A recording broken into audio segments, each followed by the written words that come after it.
Okay बच्चों, हम लोग सुबह वाले क्वेश्चन को सॉल्व करते हैं। न्यूमेरिकल के नंबर दे करके मैं सॉल्व करता हूँ M1 M2 की जगह। ये आपको थोड़ा ज्यादा समझ में आएगा। देखो, सुबह मॉर्निंग में यही क्वेश्चन था। ये पुली है, फिक्स्ड है और यहाँ से ये स्प्रिंग लटकी हुई है।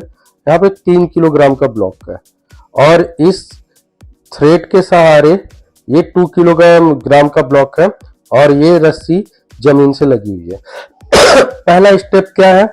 स्प्रिंग का कभी भी क्वेश्चन आएगा, पहला काम ही आपको ये करना है कि इक्विलिब्रियम में सारे फोर्स लिख लीजिए।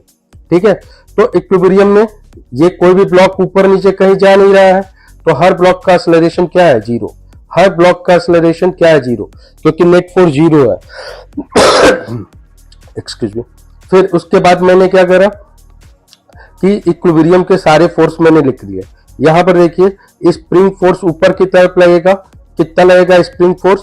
स्प्रिंग फोर्स को मैंने T से रिप्रेजेंट कर दिया है, कोई दिक्कत की बात नहीं है ना। ये T कितने के बराबर होगा? 30 न्यूटन के बराबर होगा। ठीक है, इस स्प्रिंग का अनदर एंड है, तो इधर भी अंदर की तरफ फोर्स लगेगा। कितना? 30 न्यूटन। अब यही रस्सी के सहारे इस ब्लॉक पे पहुंच रहा है, तो यहां भी ऊपर की तरफ टेंशन लगेगा। कितना? 30 न्यूटन। अब देखो, ये ब्लॉक है, ब्लॉक आने के बाद रस्सी बदल गई, इसकी टेंशन बदल जाएगी। तो अब यहाँ पे नीचे की तरफ क्या होगा?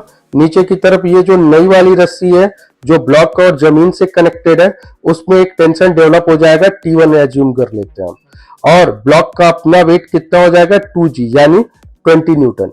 तो अब यहां पर देखो आप, 2G में पे कितना फोर्स है आपका और 3 किलोग्राम पे कितना फोर्स है।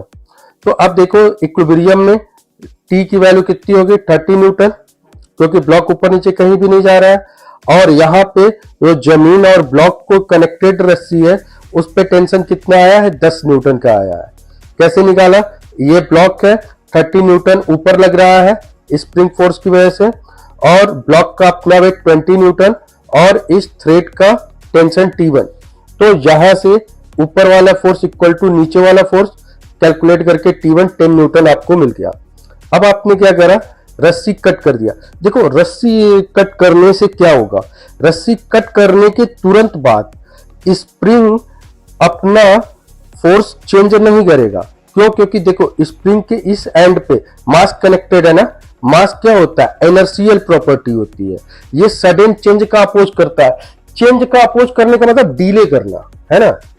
चेंज करेगा और डिले करेगा, माइक्रो सेकेंड का डिले करेगा। तो भी हमारा क्वेश्चन जो है उसी के अंदर का है।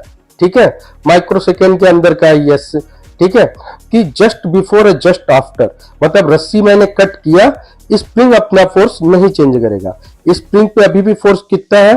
30 न्यूटन का। ठीक है, ऊपर की तरफ 30 न्यूटन।